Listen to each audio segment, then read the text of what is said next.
बिंदास बोल। पश्चिम बंगाल के हालात बहुत ही खराब हो चुके हैं। मुर्शिदाबाद जल रहा है। पूरे मुर्शिदाबाद में बीएसएफ तैनात है। राज्य की जो पुलिस है वहां पर उन पर लोगों का भरोसा नहीं रह गया है। बीएसएफ ने पूरी मोर्चाबंदी करके रखी है। वहां से लोग जो हैं, ये भी आरोप है कि वहां से हिंदू जो है पलायन कर रहे हैं, भाग रहे हैं, मोहल्ला की तरफ जा रहे हैं। इस पूरी स्थिति के बारे में हम बात करेंगे बीजेपी के जुझारू लड़ाकू नेता राकेश सिंह से। राकेश जी नमस्कार। नमस्कार। क्या कहेंगे जो मुर्शिदाबाद के जो भी हालात है, जो स्थिति है, उसके बारे में क्या कहेंगे? स्थिति तो पूरा बंगाल नहीं, पूरा विश्व देख रहा है कि ये क्या भयावह स्थिति है। और ये स्थिति बांग्लादेश से यदि इसको तुलना किया जाए तो शायद कम ही होगा, उससे कहीं ज़्यादा ही है। मरे 2 लोग हैं, लेकिन दहशत जो है, दहशत जिस प्रकार का एक तरफा दहशत है, और ये दहशत के पीछे में तृणमूल सरकार के मंत्री हैं। तृणमूल सरकार के मंत्री हैं, तो जिस सरकार का मालिक ही दहशत देता हो तो फिर प्रशासन का क्या मोल है। लेकिन कुणाल घोष जो टीएमसी के नेता है, वो आरोप लगा रहे, दावा कर रहे हैं कि ये बीजेपी की साजिश है और ये बीएसएफ के साथ मिलकर बीजेपी जो है मुर्शिदाबाद में दंगा की है। बीजेपी का साजिश है तो बीजेपी का जो बीएसएफ और सीआरपीएफ जवान तो आज हिंदुओं की रक्षा नहीं होता तो सब एक एक करके मारे जाते, एक एक करके कटते। और इन लोगों का इसमें राजनीति कहाँ दिख रहा है? हमारे देश में हर धर्म के लोग हैं। आप देखिए बंगाल को छोड़ के कहाँ रामनवमी और भी जगह हुआ है, और भी जगह ईद हुआ है, और भी जगह हर कुछ हुआ है। सब जगह से तो कोई ऐसा न्यूज़ नहीं आया, लेकिन बंगाल से क्यों आया है? क्या वजह है? आपको क्या लगता है क्यों हो रहा है?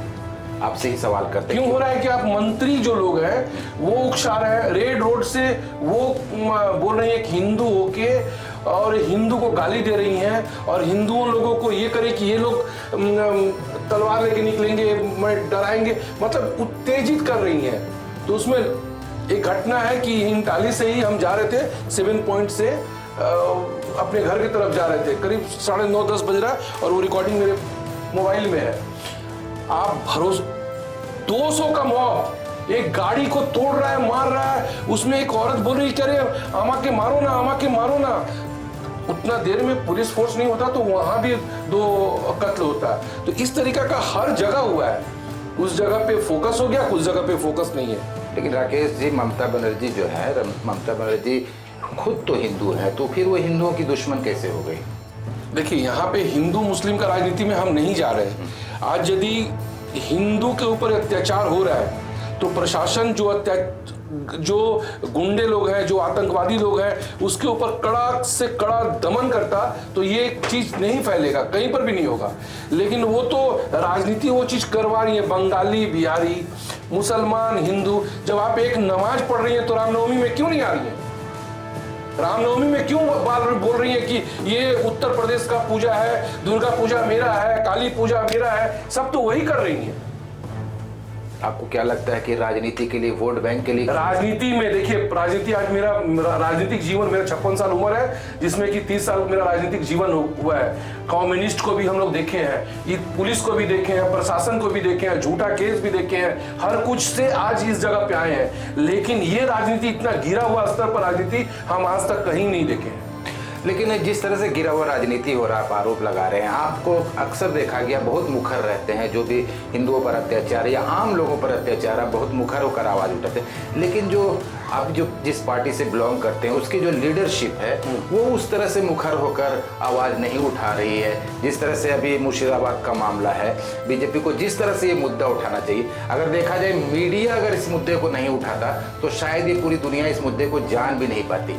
तो क्यों बीजेपी की जो लीडरशिप है इसमें नाकाम साबित हो रही है? इसमें हम सहमत हैं, आपके प्रश्न पर हम सहमत इसलिए हैं कि बहुत सा मुद्दा आज इन 5 सालों में हुआ है, और यहीं पर यदि ममता बनर्जी रहती तो बंगाल को आग लगा के रख देती। जो हम लोगों के नेता लोग सिर्फ इंतजार में ये रहते हैं कि कैसे अभिषेक बनर्जी को जेल में डाला जाए, कैसे ममता बनर्जी को जेल में डाला जाए। तो जेल का जो राजनीति है वो खौफ आज टीएमसी का खत्म हो गया।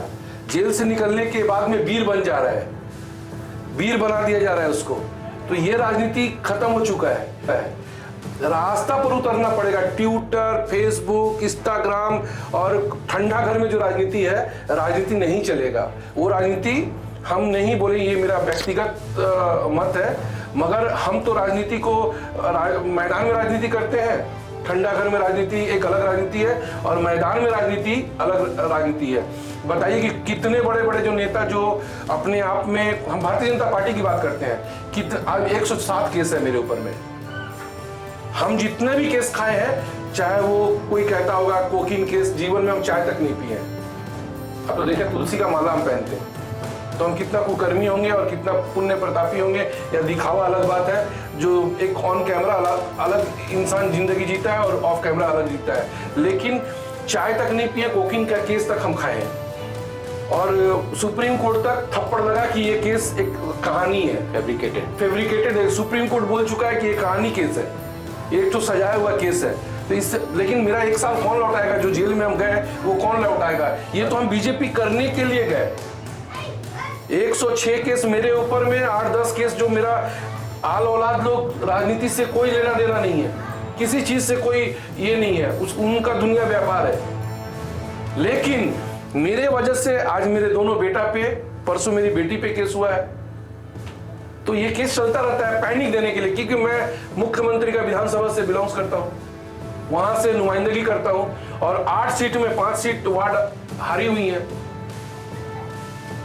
वहां पर मेरा एक हॉकर चिड़ियाखाना पे बैठते थे, वहां पर 300, कहां बीजेपी, कौन नेता बीजेपी के लोग आए हैं एक तो हॉकर के लिए हटाने के लिए कि भाई क्यों उसको हटा दिया गया, वो ये सब तो बोले। तो आप सामाजिक मुद्दा पे यदि आप आवाज नहीं उठाइएगा, सामाजिक मुद्दा पे रास्ता पर नहीं आएगा, इससे बड़ा और सामाजिक मुद्दा हो क्या सकता है? राकेश जी, एक अभी हिंदू मुसलमान की तो राजनीति हो रही है, एक चीज अभी हाल में बंगाल में देखा जा रहा है कि बिहार और यूपी के लोगों को टारगेट किया जा रहा है, खास के वो किसी भी धर्म का हो। बिहार एक बांग्ला पक्खो बोलकर एक संगठन है जिसके खिलाफ अपने वीडियो भी वायरल हुआ था। इसको, ये बांग्ला पक्खों को, या जो हिंदी भाषी और बंगाली भाषी के बीच में जो मतभेद और विभेद करने की जो राजनीति चल रही है, इसको अब कितना बड़ा खतरा मानते? देखिए, बांग्ला पक्खो भी टीएमसी प्रमोटेड एक पोर्टल है, उन लोगों का संगठन नहीं है। संगठन जितने हैं सब 8 बजे शाम को 7 बजे के बाद में मताल लोगों का एक संगठन है। बंगाली कल्चर, बंगाली संस्कृति का दिल से, और बंगाल की जनता को हम दिल से सम्मान करते हैं। मेरे जिंदगी में बंगाल में ही जब हम पैदा हुए हैं, बंगाल का संस्कृति को ही दिन रात उठना बैठना सोना जगना बंगाली लोग के साथ है। तो आज बांग्ला पक्खों के लिए, पूरे बंगाली को यदि हम कहते हैं कि ये पूरा समाज ही हमारे लिए दुश्मन है, नहीं, हम इसको नहीं मानते हैं। हम बांग्ला पक्खों के विरुद्ध में है जो हमारे पूरे धर्म को गुटखा खोर, मारवाड़ी को चोर, उड़िया को चोर, हरियाणा जितने भी, खाली बंगाली को छोड़ के दिन रात गाली देता है। और ये गाली कौन दिलवा रहा है? ये गाली टीएमसी के सह पे और टीएमसी द्वारा ही ये सब चीज हो रहा है। तो आज आप देखिएगा, आज नहीं तो कल या 10 या 15 दिन के बाद, इससे आज तक कोई लगा नहीं था।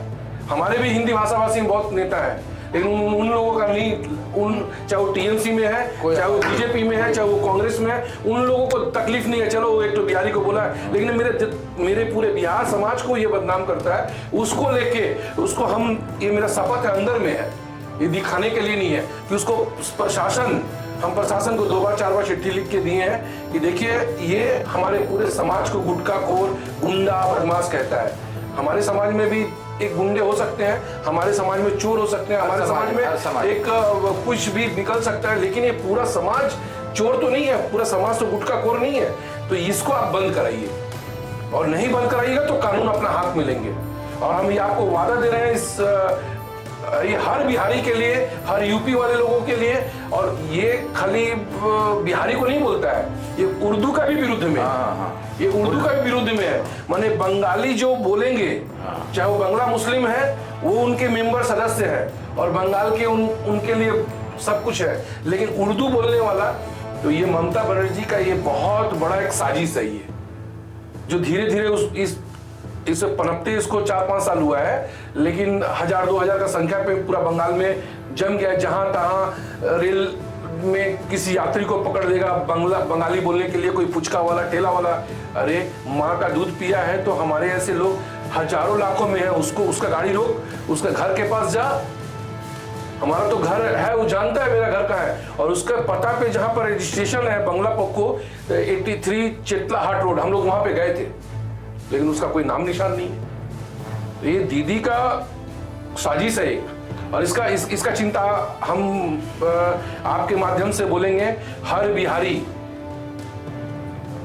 को आश्वस्त करना चाहते हैं कि उसको खोज के निकाल के, यदि प्रशासन नहीं करता है तो ऐसा दवाई देना जरूरी है।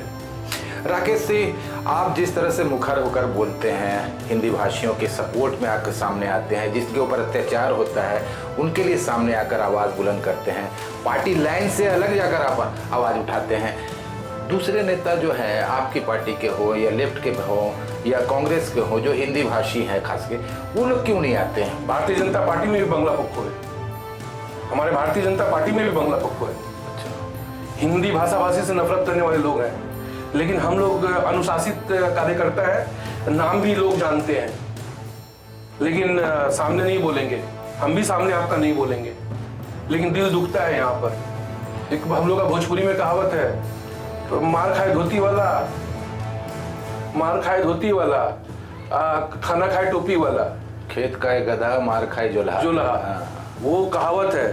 तो हमारे भारतीय जनता पार्टी में भी लोग हैं कि ट्विटर और फेसबुक चलाएंगे, और जब जरूरत पड़ेगा लोगों का तो आप 100 में 80% आप हिंदी भाषी झंडा उठा के और जय श्री राम भारतीय जनता पार्टी जिंदाबाद करने वाले नहीं मिलेंगे तो हम कलकत्ता छोड़ देंगे।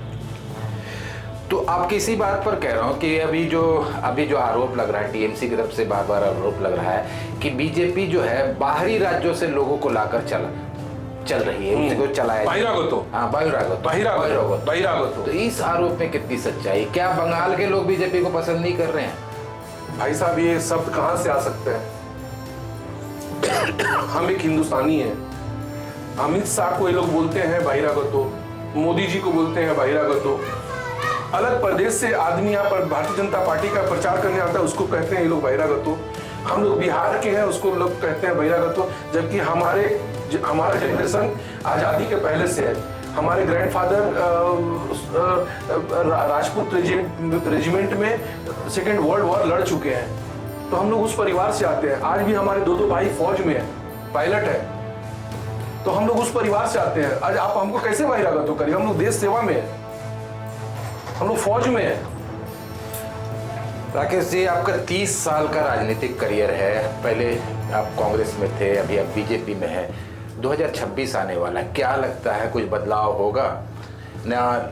मामाटी मानुष की ही हम ईमानदारी से आज जो महसूस कर रहे हैं एक कार्यकर्ता के रूप में और एक मतदाता के रूप में, जो 2021 में चुनाव था और 19-20 में जो वेव एक था, आंधी टाइप का था कि एक रास्ता में चाय वाला भी ये बार बीजेपी आसबे, एक बस वाला कंडक्टर भी जय श्री राम करता था, ट्रक वाला भी जय श्री राम करता था। बंगाल में एक आवो हवा था, वो आज आवो हवा इतना मुद्दा होने के बावजूद भी नहीं है। तो मेरा ये कहना बेईमानी होगा कि 2026 में हम आ जा रहे हैं, तो मुंगेरी लाल का हम सपना देखने वाले हम बात नहीं करते। अभी वक्त बिल को लेकर पूरे हिंदुस्तान में आंदोलन हो रहा है, मुर्शिदाबाद में मतलब कि लोगों की जान भी जा रही है। क्या लगता है कि बीजेपी पर ये जो आरोप लग रहा है कि अल्पसंख्यक विरोधी है, बार बार मुसलमानों को तंग करने के लिए ऐसे कानून बनाए जा रहे हैं, क्या लगता है कि वक्फ बिल जो है ये बीजेपी और मुसलमानों के बीच की दूरी को और बढ़ाएगी या मुसलमानों को करीब लाएगी? देखिए, भारतीय जनता पार्टी में मुसलमान लोगों को जो नफरत उन लोगों में बीज बो दिया गया है, हमारे विरोधी, चाहे वो आरजेडी हो, चाहे सपा हो, चाहे टीएमसी हो, चाहे कांग्रेस हो, वो अभी जल्दी हम लोग भरोसा उनके अंदर आ जाए। मोदी जी तो, हम तो मोदी जी के मंत्र में चलते हैं, सबका साथ, सबका विकास, सबका प्रयास, सबका साथ, उस प्रयास से हम चलते हैं। लेकिन जो बीज बो दिया गया है वो फसल और जो सामने में दिख रहा है, जब तक हम लोग उस तरीके से मुसलमानों के प्रति जाके नहीं समझाएंगे, नहीं करेंगे, तब तक मुस्लिम लोग हम लोगों को दुश्मन ही समझेगा। चाहे वो वक़्फ़ बिल हो, चाहे वो अयोध्या का मुद्दा हो, चाहे वो आपका 3 तलाक का मुद्दा हो, चाहे जो भी हो। अभी सवाल है राजनीति में वोट का, पोलराइजेशन का, कौन किस दृष्टि से देखता है। लेकिन हम ये चीज देखते हैं कि जब भी प्रधानमंत्री 140 करोड़ का जनता का नेतृत्व करते हैं और 140 करोड़ जनता की बात करते हैं। अब ये हमको बंगाल का राजनीति में ये जो वक़्फ़ का जो तांडव चल रहा है और ये एक शकल ले रहा है दंगा का, सांप्रदायिक दंगा का, तो ये इसके पीछे आड़ में कुछ दूसरा चीज चल रहा है और काम हो रहा है दूसरा कुछ। आज बताइए, एक टीचर आत्महत्या किया है आज अभी 2 घंटा पहले। क्या उस बच्चे का नाम है? 2016 का टीचर है और अभी 2 घंटा पहले वो आत्महत्या किया है। 26,000 लोग बेरोजगार बैठ गए। उसका कोई बात नहीं होगा बंगाल में? आपकी गलती से ये नौकरी गया है। सरकार यदि चाहती कि 3 साल में कम से कम 18 बार सुप्रीम कोर्ट, 12 बार हाई कोर्ट पूछ चुका है कि आप इसमें जो जायज कौन है और जो गलत कौन है और सही कौन है।